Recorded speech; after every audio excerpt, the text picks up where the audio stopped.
101 વાતો વિજ્ઞાન સમજની. લેખક શ્રી યશવંત મહેતા. હવા દેખાતી કેમ નથી? સામાન્ય રીતે આપણને કોઈ વસ્તુ દેખાય ક્યારે? જ્યારે પ્રકાશના કિરણો એ વસ્તુ પર અથડાય, તેનું પરાવર્તન થાય, એટલે કે ત્યાંથી પ્રકાશ પાછો ફેંકાય અને આપણી આંખોમાં પ્રવેશે ત્યારે. ઉદાહરણ તરીકે, આપણે અંધારામાં ઊભા હોઈએ અને આપણે જે વસ્તુ પર ટોર્ચ દ્વારા પ્રકાશ ફેંકીએ અને તેના પરથી પ્રકાશ પાછો આવી આપણી આંખમાં પ્રવેશે ત્યારે આપણને એ વસ્તુ દેખાય. દિવસના સમયે સૂર્યનો પ્રકાશ આપણી આસપાસની વસ્તુ, સજીવ હોય કે નિર્જીવ, તેની પર પડે છે અને આપણને તે બધી વસ્તુઓ દેખાય છે. પરંતુ કલ્પના કરો કે પ્રકાશના કિરણો જે વસ્તુ પર પડે તે ત્યાંથી પાછા ન ફરે તો?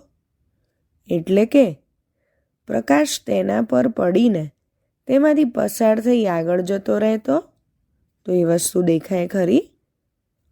આવી વસ્તુઓને પારદર્શક વસ્તુ કહેવાય, જેમ કે હવા, પાણી, કાચ.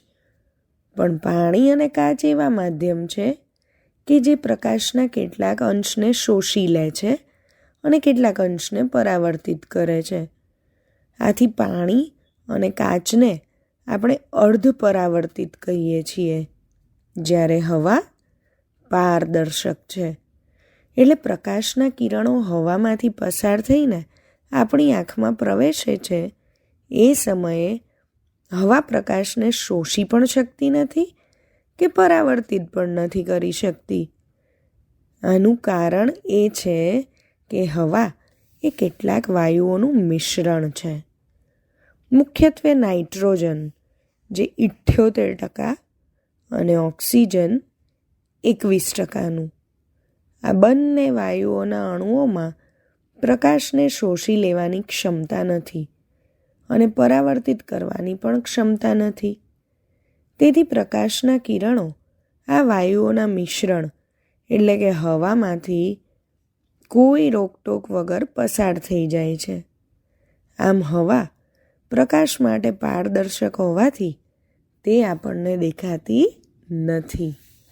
આવજો.